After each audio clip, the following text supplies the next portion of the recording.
Hello everyone, what's up? And in this video we will see some useful things which will be useful when we are developing our application, and hopefully this will solve many of your issues and help you code along in a nice way.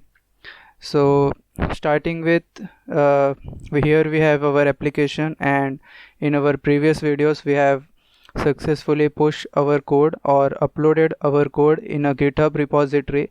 We have done that in our previous videos, and if you have not seen that and you want to know how we did it and how you can use this code directly into your desktop, you can watch my video, and I will provide the link in the description or in the eye icon in the top right corner of this video. So moving forward, and the first thing is that this autosave option you should check, because whenever you are doing the code, and this saves the time, because you don't again and again have to save the code, and it will save the changes and it will automatically refresh the browser, and you don't need to refresh the browser again, because to see the changes it will automatically do that.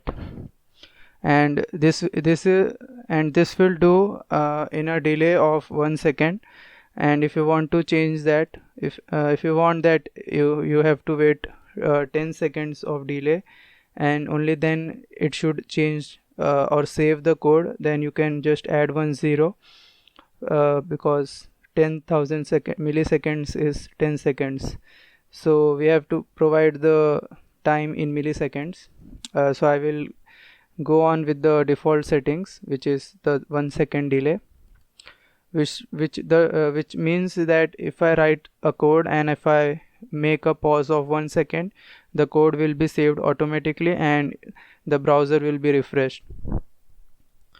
So the next thing is that whenever you are importing this application or you are creating your own new application using the command ng-new and the app name, you should make that application in a writable drive, because if you create your project in C drive, and if you try to make any changes like create a new file and anything like that, you may get an error that you don't have the admin rights to modify the files in this drive. So it is preferred that whatever drive you have, in my case it is D drive, so I make my project in this drive.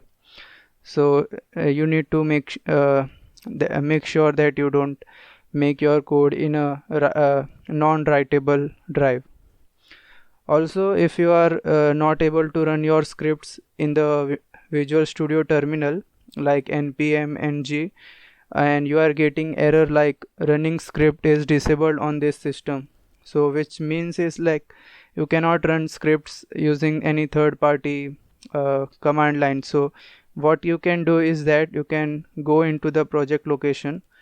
Here I have this application which is student application, and I can open the command prompt and I can run all those commands here without any problem. So this is one way, and if you want to run the commands in the Visual Studio terminal only, then you can open the PowerShell of Windows PowerShell, and you can run this command, which will nothing but set it to true. Set hyphen execution policy space and remote sign. So this will enable you to run your scripts from Visual Studio Code. The next thing is, let's take a look on all the scripts which we can use in our Angular application.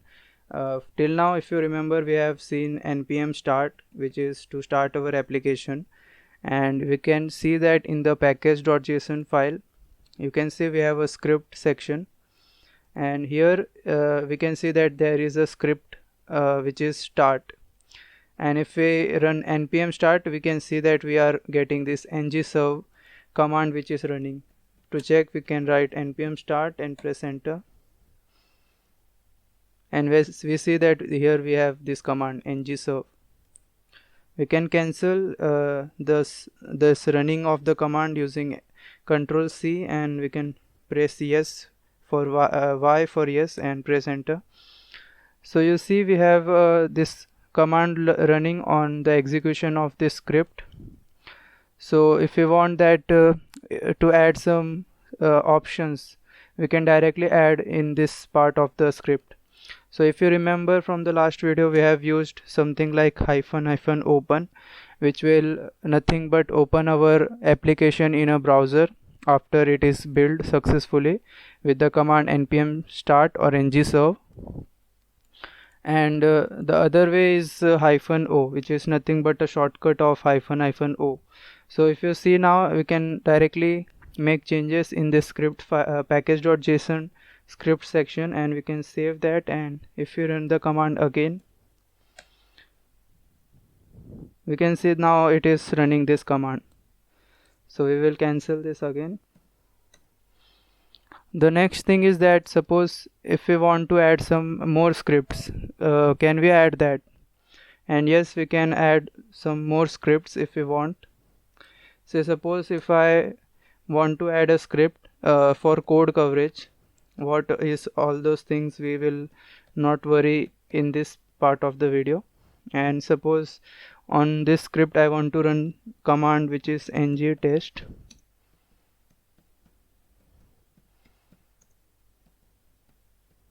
Code coverage. These two are nothing but options available with the ng test command, and I will save this. So this is our customized script or the user created script. And if we want to run this script, if we write npm code coverage, so logically if you think how we run npm start and npm test, this command should also work if we do in this way. But if you press enter and see, we get all these suggestions which are available with npm's command. That means that it doesn't recognize this code coverage script which we have written. So to run this, we can run it like this, npm run, and now we can mention the script which we have written and press enter,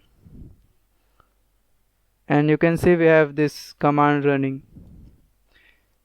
So this is another useful thing which you can use in the developing phase. The next thing is regarding how to change our port. So what is a port? Whenever you run an application on a server, there is a domain name associated with that. Suppose you are running facebook.com, so the Facebook is the domain name, but it is also having some IP address which is very hard to remember because it is in digits and separated by decimals. So we have a domain name for that which will replace the difficulty of remembering the numbers. So similarly, when we are running different applications in a same server, we need a different port number so that each application will be associated to that port and there will be no collision among different application.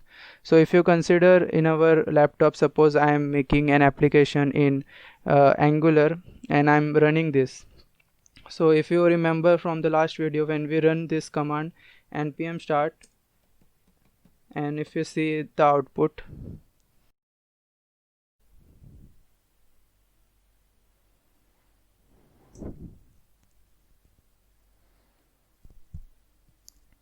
we can see that our application is started on localhost 4200. And what does this mean? Suppose if I want to go to google.com, so what we write, www.google.com. so the Google is the domain name, and in our case it is localhost. So for every laptop and computer, the default server name is or the domain name is localhost. So it is also having some port number or the IP address, and after that we append the port number 4200. So this port number identifies and tells this uh, and tells our system that on 4200 we are running a Angular application. So similarly, if we are having MySQL running, then it has uh, the port 3306, which is default for MySQL. And if we are using Apache Tomcat, we can see that we use 8080 in that case. So this are for those things. And suppose by any reason if we are having issues on running application on 4200, maybe because some other services or application is using 4200 port, so you can change that easily in our Angular. We can just use the option hyphen hyphen port, and you can see write 4300, and you can save that. And if you run the code again, if we start our application again,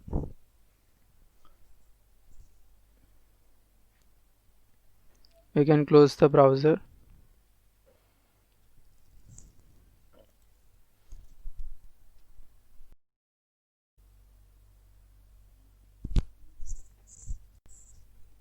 And now you can see that our application is running on port 4300.